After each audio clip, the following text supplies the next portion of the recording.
YouTube. I've been wanting to send this video for a while. I apologize for the scenery. You get to watch my commute because I'm really not hands-free right now. But I wanted to talk to you about attachment, and I'm just going to put it out there and get this thing over with because it's been a long time coming and I've changed it a bazillion times. So what I'm going to say is that forming attachments is a normal thing. We do it all the time. We do it from birth. And when you're young, it's a way to survive and have your needs met. And as you get older, you form attachments to everything. You form attachments to people, things, situations, experiences. Part of it's healthy and normal, and part of it's very unhealthy. Every time you form an attachment to something, you're basically putting yourself into a position where you might not be able to live without that thing. You might not be able to function properly without that thing or that person in your life.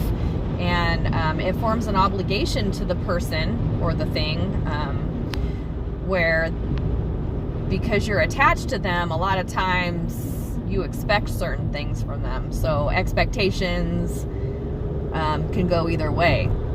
Either their people or things are going to meet your expectations or they're not. And how you react to the expectations being met or not being met is up to you. But the attachments, you can learn to let go of those attachments. And detaching from people is the hardest one, I think, because you can detach from things, people sell things, they get rid of things, they throw things away. It's easier to detach from non-animate objects. But if you're attached to a person, it's a lot harder. So when that person dies, you go through grief. That person leaves your life in any way, shape, or form, you suffer, because that's your reaction to the attachment being broken. In my journey, I prayed for purification. With the purification came being confronted with my attachments and the effect my attachments had on other people. And what I realized is that I needed to cut a lot of those attachments in order for those people to be able to grow, and also for myself to be able to become stronger in myself. Clinging to people and being needy to people, or, just mainly people, really causes them to feel obligated to making you happy or being your clown or solving problems to you. And they have a life to live too.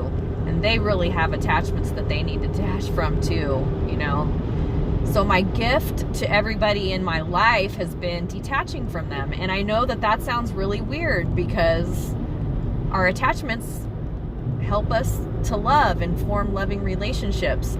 Because you have to have an attachment to form trust. You have to know that person is going to be there for you no matter what. But again, that's an obligation that you place on them. So I'm not really sure how I did it. I did a lot of meditating. I feel that a lot of this has just been organic. It's been unfolding inside my life. One thing at a time is changing. I don't feel like I have any control over it. I feel like it's happening to me. And the less attached I am to an outcome or to a situation or to a person and their reaction to me or their meeting of my expectations, the better my relationship becomes, the better my situations and my outcomes become, and the more control I have over that. So I don't really have any advice. I just encourage my fellow Mandela-affected humans, beings, essences of gods and goddesses, please go into your life, look at what you're attached to, who you're attached to, try to see their side and the obligation that your attachment places on them, and find a way to meet those needs yourself within your own power. And in doing that, you free yourself, you free them, you free the people, you free the objects, you're basically allowing them to do things organically, and your reaction to how they do things is just an observation rather than a reaction or an effect.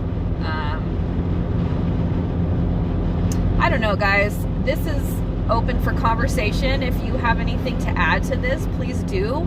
I'm just putting it out there as a discussion because it's something in my life. My children were horrified when I tried to explain this to them. My daughter would look at me like, I don't know what you're talking about. You know, how can you become detached? Honestly, it was the most freeing experience, especially as a mother, because we're our children are attached to us and we are obligated to them. And in a way, we're attached to them and they are obligated to us. If you think about it, you know, a lot of times our children are doing things in their life and they don't meet our expectations. And so we react to that. And a lot of times it doesn't really help the child learn anything the way we react. Discipline is always supposed to lead to knowledge, and parents have used punishment rather than discipline. And I think that letting go of your expectations of your child's outcomes and decisions and situations, I mean, that's just one of the ways the attachment has helped me. I don't have to get so overwhelmed with my child's grade, because it's never going to affect me necessarily. It's going to affect her. And though I want to see them do well, my children, I want to see them do well, I don't have any control over that. If they choose to screw up in school, they choose to screw up in school, and it's actually their life that they're screwing up, not my life. And so I need to detach from that. My children being 4.0 students, and not that I don't have to encourage them. No, I want them to succeed. I want them to have a better life than I did, but I'm not going to attach myself to the outcome of what happens to their education. So when they bring home a report card, my reaction isn't that, oh my God, you guys are on restriction and la la la. It's more like, how do you feel about that? How can you change that to get you to where you want to be? You know, that's parenting tip 101. When you detach from your the expectations of your children, everything they do comes as a surprise, or doesn't come as a surprise, but you have better tools to deal with it. You have more patience, you feel more calm, you're less reactionary, and then they don't become defensive or offensive, and everybody's happy. So if you have anything to add to this, please do. I will probably come back pretty soon with another video. Not really sure what it'll be about. Like I said, this is all intuition driven, and I could be completely wrong, so please don't. Please don't take all my words as fact. I'm just going based on heart, and I've been thinking about this topic for a really long time, so I've pretty much cut it down to just that much. And as usual, I love you guys, and I love seeing you guys in chat. I love your comments. I love when we interact with each other. I feel lots of vibes, the good vibes, when we're all together and talking about these things and trying to figure things out together. Let me know what your experience has been with attachment and detachment. All right, talk to you soon.